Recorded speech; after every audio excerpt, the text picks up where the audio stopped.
Bismillahirrahmanirrahim. Assalamualaikum warahmatullahi wabarakatuh. Nama saya Didik Wahyu Anugrah, berasal dari kelompok 11 di program studi Pendidikan Bahasa dan Sastra Indonesia kelas C angkatan tahun 2018. Nah, di sini di kelompok 11 ini tidak hanya saya saja, tapi saya ditemani oleh dua rekan saya. Yang pertama ada siapakah? Syifa Fitriani Salsabila, dan juga yang kedua ada Benadia Muslimawati Lamusu. Nah, pada kesempatan ini yang akan dibahas adalah terkait mata kuliah semantik bahasa Indonesia. Dosen pengampunya yang saya hormati yaitu Ibu Dr. Haja R. Panca Pertiwi Hidayati MPD dan Bapak Setiawan MPD. Nah, materi terkait semantik ini adalah tentang perubahan makna akibat pemindahan jenis dalam pemakaian. Selanjutnya, nah, di sini akan berbicara terkait dengan majas. Menurut Kebrat pada tahun 1986 halaman 94 menjelaskan bahwa semua jenis makna yang mengandung implisit dalam konteks tertentu dapat membentuk kehadiran majas. Menurut pendapatnya, majas hanya suatu kasus khusus dari fungsi implisit. Dalam majas, bentuk yang implisit bersifat denotatif dan bentuk yang menggantikannya bersifat konotatif. Secara garis besar, menyebutkan bahwa yang dinamakan dengan majas adalah sebuah ungkapan yang tidak sebenarnya, alias membahasakan suatu bahasa dengan bahasa lain. Maksudnya bagaimana?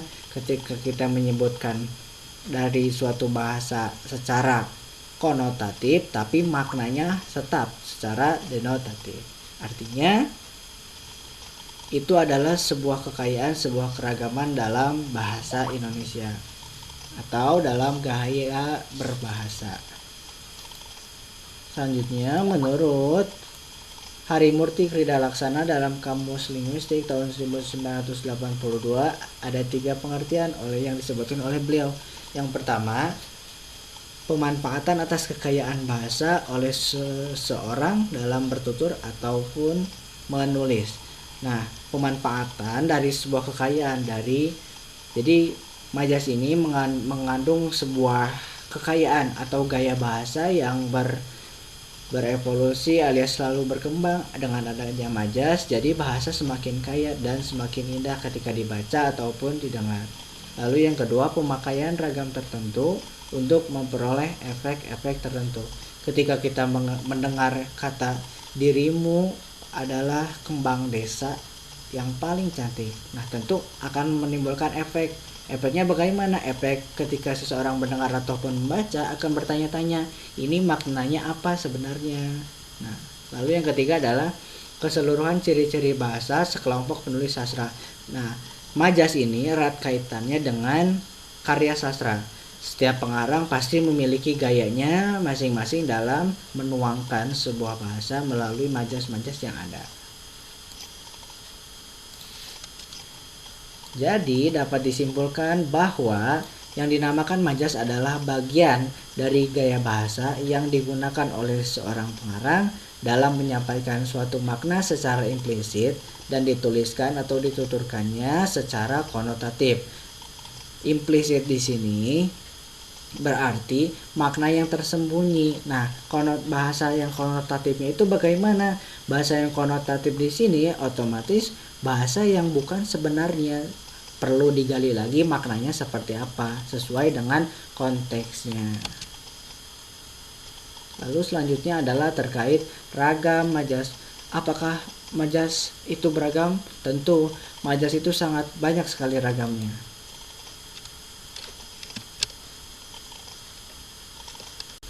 Ragam majas. Apakah majas itu beragam? Tentunya beragam. Mari kita cari tahu apa saja ragam majas itu sebenarnya. Nah, secara umum atau secara garis besar, majas itu terbagi menjadi 4 bagian. Tapi nanti lebih detailnya akan dilanjutkan oleh rekan-rekan saya.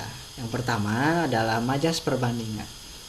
Merupakan suatu gaya bahasa atau kata-kata berkias yang menyatakan sebuah perbandingan antara satu dengan yang lain.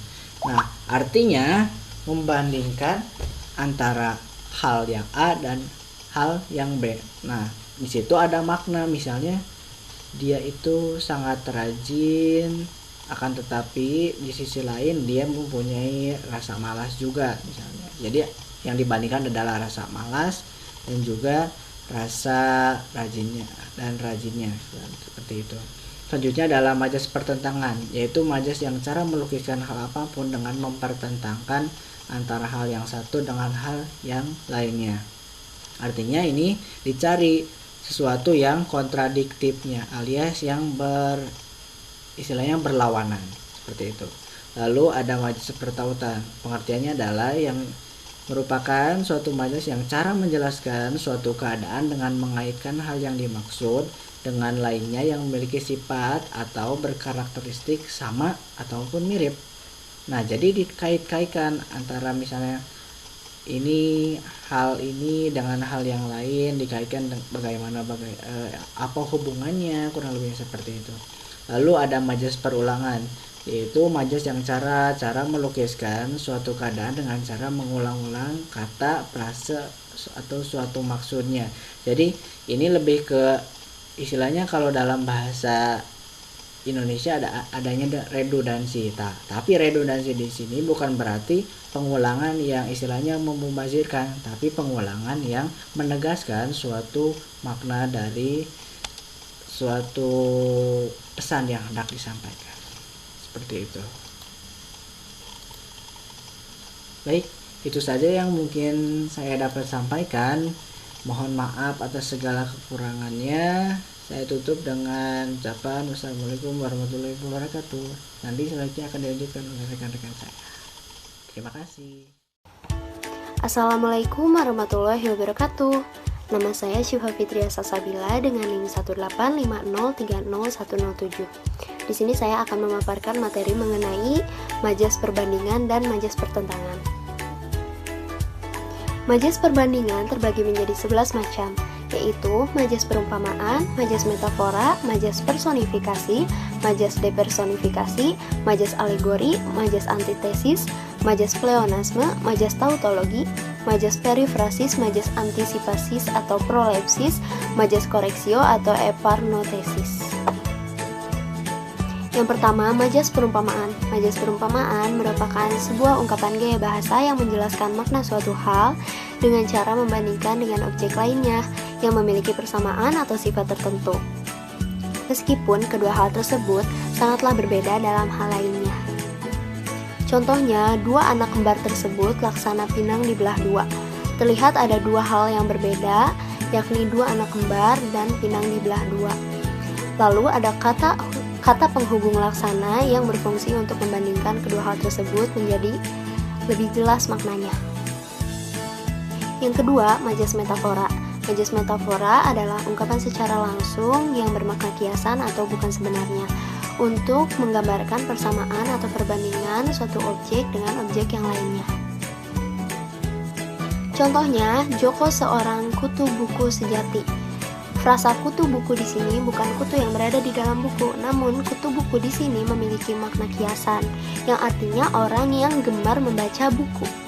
Yang ketiga, majas personifikasi. Majas personifikasi merupakan majas yang menggambarkan benda mati atau barang tidak bernyawa seolah-olah hidup seperti manusia.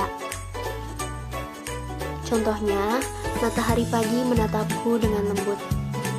Kata menatapku di sini bermakna hidup seperti manusia dengan menggunakan indera penglihatan. Namun pada kenyataannya matahari tidak melihat. Yang keempat, majas depersonifikasi. Majas depersonifikasi ini merupakan majas yang membandingkan manusia dengan benda mati. Jika tadi majas personifikasi membandingkan benda mati dengan manusia, dengan makhluk hidup, maka majas depersonifikasi ini merupakan kebalikannya, membandingkan manusia dengan benda mati. Contohnya, jiwanya membara mendengar orang tuanya menikah lagi. Kata membara di sini merupakan benda mati, karena kata membara ini identik dengan api. Yang kelima, majas alegori. Menurut Kerov, tahun 2010 halaman 140, majas alegori adalah cerita singkat yang mengandung kiasan. Contohnya, perjalanan hidup manusia seperti sungai yang mengalir menyusuri tebing-tebing yang kadang-kadang sulit ditebak kedalamannya. Kata sungai yang berada di awal kalimat memiliki makna kiasan. Yang keenam, majas antitesis. Majas antitesis dapat diartikan sebagai pengungkapan gagasan yang bertentangan dalam susunan kata yang sejajar. Contohnya, tinggi rendahnya derajat suatu kaum di mata Tuhan dinilai dari ketakwaannya, bukan dari kekayaannya. 7. Majas pleonasme. Majas pleonasme adalah majas yang berfungsi untuk menjelaskan suatu maksud yang sudah memiliki kepastian arti. Contohnya, yang pertama, Andi turun ke bawah. Kata turun sudah memiliki arti yang sama dengan ke bawah. Maka dari itu, untuk mengefektifkan kalimat, bisa diubah dengan Andi turun atau Andi ke bawah, karena keduanya memiliki arti yang sama. 8. Majas tautologi. Majas tautologi dapat diartikan sebagai pengulangan pernyataan, gagasan, atau kata yang berlebih dan sebenarnya tidak diperlukan karena memiliki makna yang sama. Contohnya, karena itu ingatlah Tuhan. Jadi kita dapat menjauhkan diri dari kualitas buruk, menghindari pikiran negatif, dan menyimpan hal-hal kotor di dalam diri kita. Pada kalimat kedua, setiap klausa memiliki makna yang sama. Makna yang akan disampaikan yakni dengan mendekatkan diri kepada Tuhan, kita akan terjauh dari perbuatan jahat. 9. Majas perifrasis. Majas perifrasis adalah gaya bahasa yang dalam pernyataannya sengaja menggunakan frase yang sebenarnya dapat diganti hanya dengan sebuah kata saja. Contohnya, Ari telah menyelesaikan sekolahnya pada tahun 2012. Itu dapat diganti dengan hanya Ari telah lulus tahun 2012. Jadi bisa dipersingkat dan lebih efektif.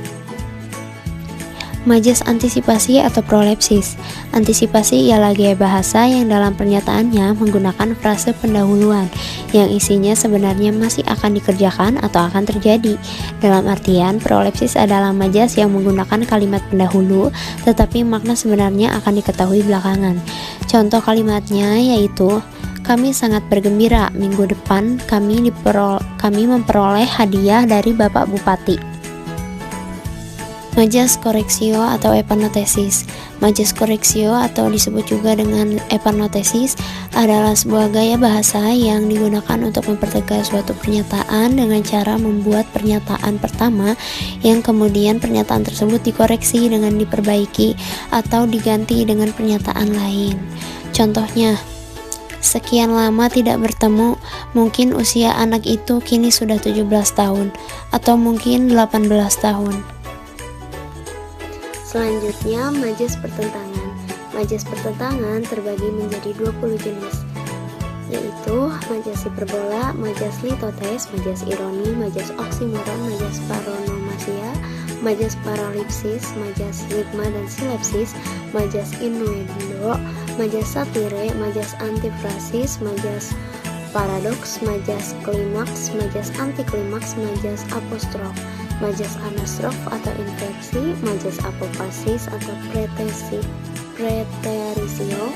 majas histeron, proteron, majas hipalase, majas sinisme, majas sarkasme. Yang pertama, majas hiperbola. Majas hiperbola adalah gaya bahasa yang menyatakan sesuatu dengan cara melebih-lebihkan, sehingga membuatnya lebih besar daripada kenyataannya. Contohnya, hatiku meleleh saat ia menyatakan perasaannya kepadaku.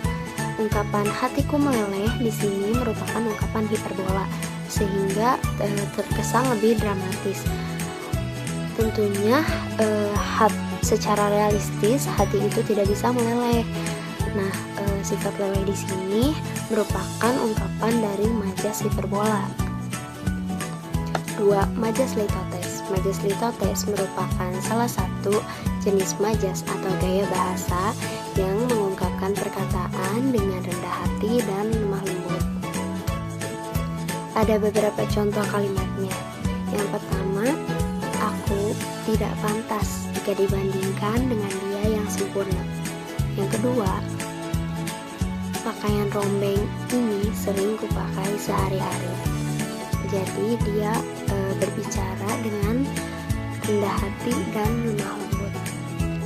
3. Majas ironi. Majas ironi merupakan majas yang menyatakan atau menyampaikan sesuatu dengan makna yang berlawanan dengan memberikan sedikit sindiran. Contohnya, lihatlah orang tuamu yang menangis karena ulah perbuatanmu yang begitu baik. Kata tersebut termasuk ke dalam majas ironi karena bertentangan pada kata orang tuamu menangis dan ulahmu yang begitu baik. Kata baik di sini merupakan sebuah sindiran. Yang ketiga, majas oksimoron. Oksimoron ialah gaya bahasa yang berupa pernyataan yang di dalamnya mengandung pertentangan dengan menggunakan kata-kata yang berlawanan dalam frase atau dalam kalimat yang sama. Karakteristik yang membedakannya dengan majas paradoks ialah pada oksimoron, pertentangan diucapkan dalam satu frase yang sama. Contohnya, siaran televisi dapat dipakai sebagai sarana perdamaian, tetapi juga dapat sebagai sarana penghasut atau peperangan. 5. Majas paronomasia. Majas paronomasia adalah gaya bahasa yang berupa pernyataan yang berisi penjajaran kata-kata yang sama bunyinya namun beda maknanya. Contohnya, bisa ular itu bisa masuk ke sel-sel darah. Bisa pada kata yang pertama adalah bisa dari ular tersebut. Lalu bisa pada kata yang kedua bisa dalam artian bisa masuk ke sel-sel darah, bukan bisa dari ular tersebut.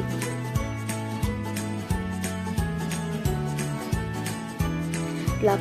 Majas innuendo. Majas innuendo adalah gaya bahasa yang mengecilkan hal yang sebenarnya lebih besar. Contohnya, dia berhasil naik pangkat dengan sedikit menyuap. Tentunya menyuap adalah hal besar yang tidak boleh dilakukan. Selain itu, angka finansial yang dilibatkan juga kemungkinan tidak sedikit. 9. Majas satire. Majas satire adalah gaya bahasa sejenis argumen atau puisi atau karangan yang berisi kritik sosial baik secara terang-terangan maupun secara terselubung. Contohnya ada pada bait 2 puisi menyesal karya Muhammad Ali Hasyim. Aku lalai di pagi hari, beta lengah di masa muda, kini hidup meracun hati, miskin ilmu, miskin harta. 10. Majas antifrasis. Antifrasis ialah gaya bahasa yang berupa pernyataan yang menggunakan sebuah kata dengan makna kebalikannya. Contohnya, lihatlah si langsing telah datang. Maksud dari ungkapan si langsing di sini bukan orang yang benar-benar langsing, namun makna tersebut adalah kebalikannya. Kebalikan dari kata si langsing adalah si gemuk. Jadi makna sebenarnya adalah lihatlah si gemuk telah datang, seperti itu. 11. Majas paradoks. Paradoks ialah gaya bahasa yang mengandung pertentangan yang nyata dengan fakta-fakta yang ada. Contohnya, betapa banyak orang yang dalam kesendiriannya merasa kesepian di kota sehiruk-pikuk Jakarta. 12. Majas klimaks. Majas klimaks ialah gaya bahasa yang berupa susunan ungkapan yang makin lama makin mengandung penekanan atau makin meningkat kepentingannya dari gagasan atau ungkapan sebelumnya. Contohnya, kesengsaraan akan membuahkan kesabaran. Kesabaran akan membuahkan pengalaman. Pengalaman akan membuahkan harapan. 13. Majas antiklimaks. Majas antiklimaks ialah suatu pernyataan yang berisi gagasan-gagasan yang disusun dengan urutan dari yang penting hingga yang kurang penting. Contohnya, bagi miliarder pelit ini, jangankan menyumbang jutaan rupiah, 100.000, 50.000, 10.000, 1.000, bahkan 100 perak pun ia enggak. 14. Majas apostrof. Apostrof ialah gaya bahasa yang berupa pengalihan amanat dari yang hadir kepada yang tidak hadir. Contohnya, wahai dewa-dewa yang agung, datanglah dan lepaskan kami dari kuku cengkraman durjana ini. Majas anastrof atau inversi. Anastrof ialah gaya bahasa retoris yang diperoleh dengan membalikan susunan kata dalam kalimat atau mengubah urutan unsur-unsur konstruksi sintaksis. Inversi artinya menyebutkan terlebih dahulu predikat dalam suatu kalimat sebelum subjeknya. Contohnya, mobil ini baru sekali menjadi baru sekali mobil ini. Buku ini menarik menjadi menarik buku ini. Lalu selanjutnya, majas apofasis atau preterisio adalah gaya bahasa yang dipakai oleh pengarang untuk menyampaikan sesuatu yang mengandung unsur kontraksi, kontradiksi, kelihatannya menolak tapi sebenarnya menerima, kelihatannya memuji tapi sebenarnya mengejek, sekilas nampaknya membenarkan, tapi sebenarnya menyalahkan, kelihatannya merahasiakan tapi sebenarnya membeberkan. Contohnya, sebenarnya saya tidak sampai hati mengatakan bahwa anakmu kurang ajar. Saya tidak mau berterus terang kepada wartawan bahwa Anda telah menggelapkan uang negara. 17. Majas histeron proteran. Histeron proteran ialah bahasa pertentangan yang sengaja digunakan pengarang yang isinya merupakan kebalikan dari sesuatu yang logis atau kebalikan dari sesuatu yang wajar. Contohnya, jika kau lulus ujian, kau akan kuusir dari rumah ini. Contohnya, dia duduk pada bangku yang gelisah. Maksud pada bangku yang gelisah di sini bukan bangkunya yang gelisah, namun bangku gelisah di sini memiliki arti. Sekian yang dapat saya sampaikan. Mohon maaf apabila terdapat banyak kesalahan. Terima kasih atas perhatiannya. Materi selanjutnya akan dipaparkan oleh rekan saya, Saudari Benadia. Assalamualaikum warahmatullahi wabarakatuh. Perkenalkan, nama saya Benadia Muslimawati Lamusu dengan NIM 185030127. Di sini saya akan membahas ragam majas selanjutnya, yaitu majas pertautan dan majas perulangan. Yang pertama yang akan saya jelaskan adalah majas pertautan. Majas pertautan adalah kata-kata kiasan yang berhubungan atau bertautan dengan sesuatu yang ingin disampaikan. Atau dalam arti lain, majas pertautan adalah majas yang mengaitkan atau menghubungkan antara sesuatu dengan sesuatu yang lain. Menurut Tarigan dalam bukunya tahun 2013, halaman 121 hingga 137, berpendapat bahwa majas pertautan dibagi menjadi 13 gaya bahasa, yaitu metonimia, sinekdoche, alusi, eufemisme, eponim, epitet, antonomasia, referensis, paralelisme, elipsis, gradasi, alsidenton, dan polisidenton. Ke-13 gaya bahasa tersebut, yang pertama ada metonimia. Menurut Anton Mulyono dalam Tarigan tahun 2010 halaman 123 mengungkapkan bahwa metonimia adalah majas yang memakai nama ciri atau nama hal yang ditautkan dengan nama orang, barang, atau hal sebagai penggantinya. Contohnya, dia membeli sebuah Chevrolet. Lalu yang kedua ada sinekdoche. Sinekdoche ini adalah bahasa figuratif atau kiasan untuk menyatakan sebagian untuk keseluruhan, atau sinekdoche pras prototop, atau menyatakan keseluruhan untuk sebagian, atau sinekdoche totem pro parte, menurut Keraf tahun 2007 halaman 142. Contoh majas sinekdoche pras prototop yaitu seekor ayam yang masuk ke dalam rumah sudah membuat ibu sangat kewalahan. Contoh ini menyatakan sebagian untuk keseluruhan. Lalu contoh majas sinekdoche totem pro parte yaitu Indonesia meraih emas dalam Olimpiade Matematika tahun 2016. Contoh ini menyatakan keseluruhan untuk sebagian. Lalu yang ketiga ada alusi. Menurut Henry Gunter Tarigan tahun 2013 halaman 126 hingga 127 mengungkapkan bahwa alusi adalah gaya bahasa yang menunjuk secara tidak langsung ke suatu peristiwa atau tokoh berdasarkan anggapan adanya pengetahuan bersama yang dimiliki oleh pengarang dan pembaca serta adanya kemampuan para pembaca untuk menangkap pengacuan itu. Contohnya, saya ngeri membayangkan kembali peristiwa Westerling di Sulawesi Selatan. Lalu yang keempat ada eufemisme. Eufemisme ini adalah ungkapan yang lebih halus sebagai pengganti ungkapan yang dirasa kasar atau tidak menyenangkan menurut Tarigan tahun 2013 halaman 128 hingga 129. Eufemisme ini juga berfungsi untuk menghindari pemakaian bentuk larangan atau bentuk yang tidak atau yang ditabukan dalam berbahasa. Contohnya, tuna aksara pengganti buta huruf. Buta huruf ini diganti menjadi tuna aksara. Lalu yang kelima, ada eponim. Menurut Henry Guntur Tarigan tahun 2013 halaman 130 mengungkapkan bahwa eponim adalah semacam gaya bahasa yang mengandung nama seseorang yang begitu sering dihubungkan dengan sifat tertentu, sehingga nama itu dipakai untuk menyatakan sifat. Contohnya, Hercules menyatakan kekuatan. Lalu yang keenam ada epitet. Menurut Henry Guntur Tarigan, tahun 2013 halaman 131 mengungkapkan bahwa epitet adalah gaya bahasa yang mengandung acuan yang menyatakan suatu sifat atau ciri yang khas dari seseorang atau suatu hal.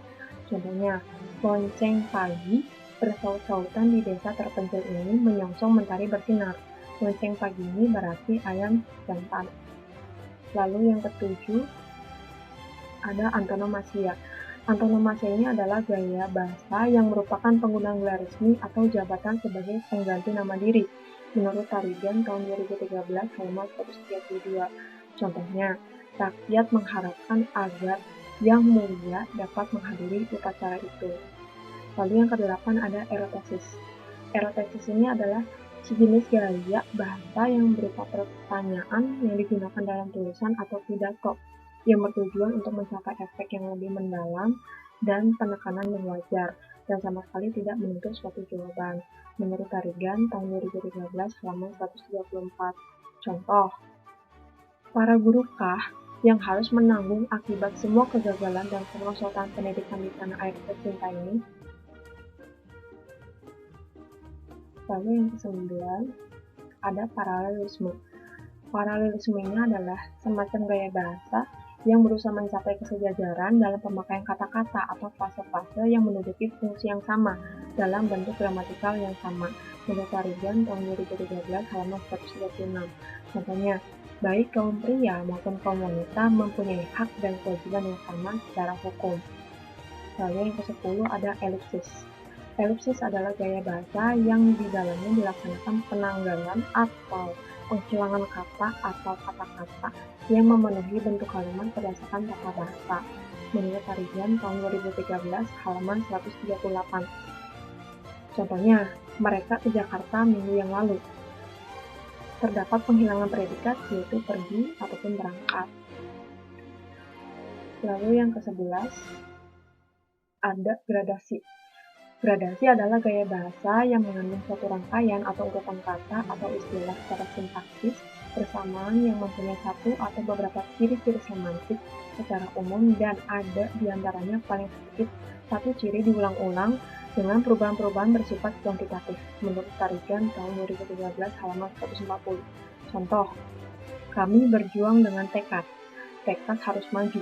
Maju dalam kehidupan yang layak dan baik secara jasmani dan rohani yang diridhoi oleh Tuhan yang Maha Pengasih. Lalu yang ke-12 ada asidenton.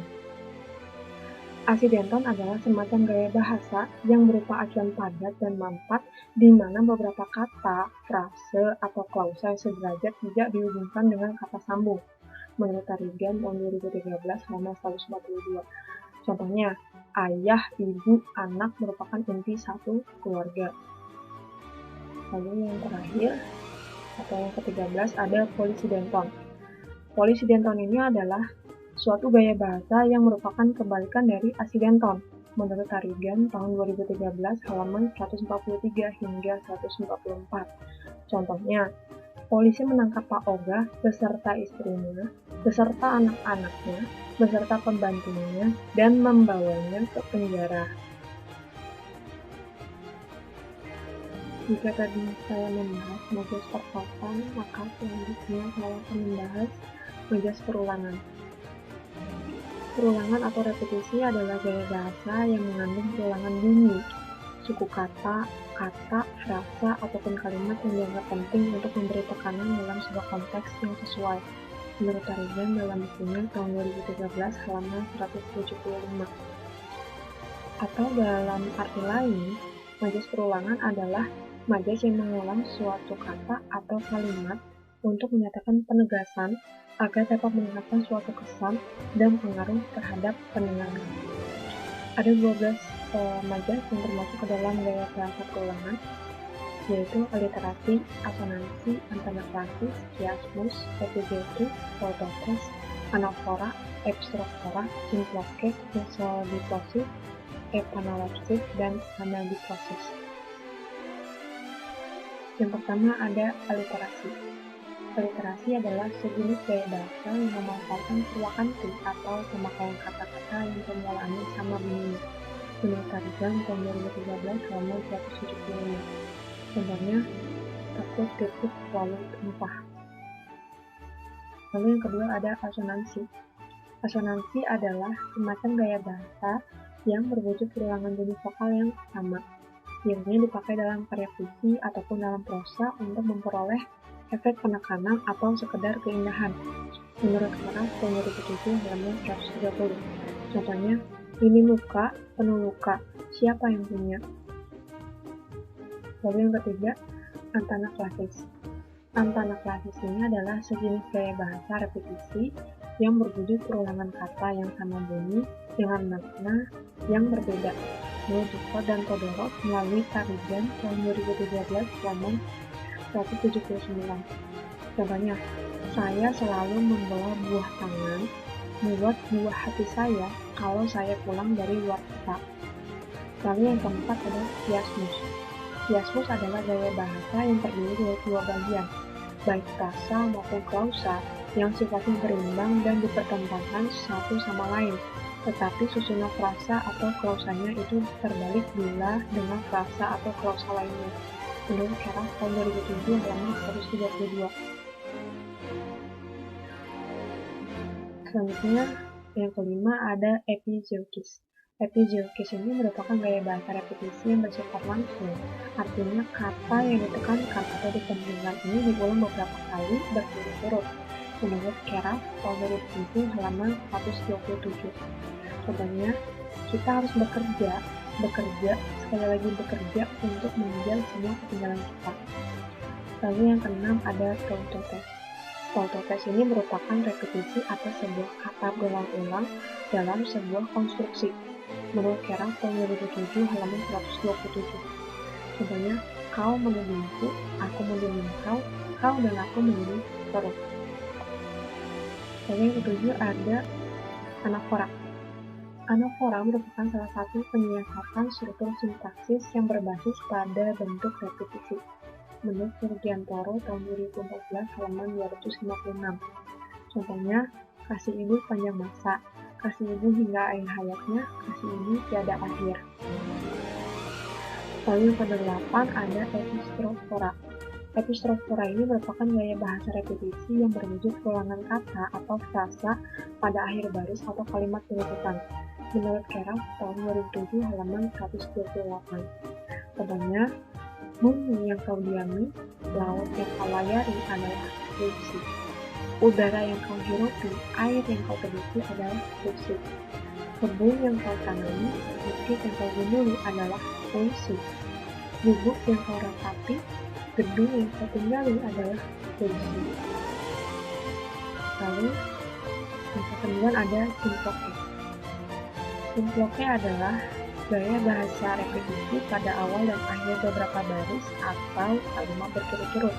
Menurut Keras tahun 2007 halaman 128. Contoh, kau bilang ibumu merepotkanmu, aku bilang kau keterlaluan. Kau bilang ibumu mengganggumu, aku bilang kau keterlaluan. Lalu yang ke-10 ada metodiklosis. Metodiklosis merupakan gaya bahasa repetisi dengan baris-baris atau beberapa kalimat berurutan. menurut Kerang tahun 2007 halaman 128. Contoh, setiap pagi ayah berzikir, tengah hari juga berzikir, sore hari tidak pernah lupa untuk berzikir, dan tidak tidur tanpa berzikir. Lalu yang ke-11 ada epanalepsis. Epanalepsis ini merupakan gaya bahasa yang memiliki pengulangan merujuk kata terakhir dari baris, klausa, atau kalimat mengulang kata pertama. Menurut Kerang tahun 2007 halaman 128. Contoh, kita gunakan pikiran dan perasaan kita. Kami cintai perdamaian karena Tuhan kami. Lalu yang ke-12 ada anadiprosis. Anadiprosis ini merupakan pengulangan kata atau frasa terakhir dari suatu klausa atau kalimat menjadi kata atau frasa pertama dari klausa atau kalimat berikutnya. Menurut Kerang tahun 2007 halaman 128. Contoh, di dalam rumah ada kamar, dalam kamar ada almari, dalam almari ada tumpukan baju. Selanjutnya, berikut contoh analisis majas dalam wacana iklan obat bebas di televisi. Dalam majas pertautan diambil salah satu metoнимia. Adapun contoh wacana iklan majas metoнимia yaitu tersiksa karena ambeien, minum ambeien dari bahan alami membantu mengurangi derita ambeien. Majas metonimia ditunjukkan dengan adanya penggunaan nama suatu barang yang ditunjukkan untuk barang lain yang masih berkaitan. Produk ambeien merupakan produk yang berupa obat ambeien. Pada kutipan tadi disebutkan kembali nama ambeien sebagai produk yang memiliki bahan alami membantu mengurangi derita ambeien. Pengulangan kata ambeien dalam kalimat di atas menjelaskan bahwa produk ambeien itu menempati dua posisi, yaitu produk yang sedang diiklankan dan juga sebagai pembuat produk dari produk yang sedang diiklankan tersebut. Selanjutnya, dalam majas perulangan, diambil salah satu yaitu asonansi. Adapun contoh wacana iklan majas asonansi yaitu kita berkata atasi ambeien dengan ambeien. Berbeda dengan majas aliterasi yang berbentuk perulangannya terdapat pada fonem konsonan, dalam majas asonansi bentuk perulangan terdapat pada perulangan vokal yang sama. Pada kutipan tersebut, perulangan fonem vokal yang dominan adalah perulangan fonem vokal A dan E. Vokal fonem vokal E terdapat pada kata ambeien dengan dan ambeien, sedangkan fonem vokal A terdapat pada keseluruhan kata. Sekian yang dapat saya sampaikan. Mohon maaf apabila terdapat kesalahan. Terima kasih. Wassalamualaikum warahmatullahi wabarakatuh.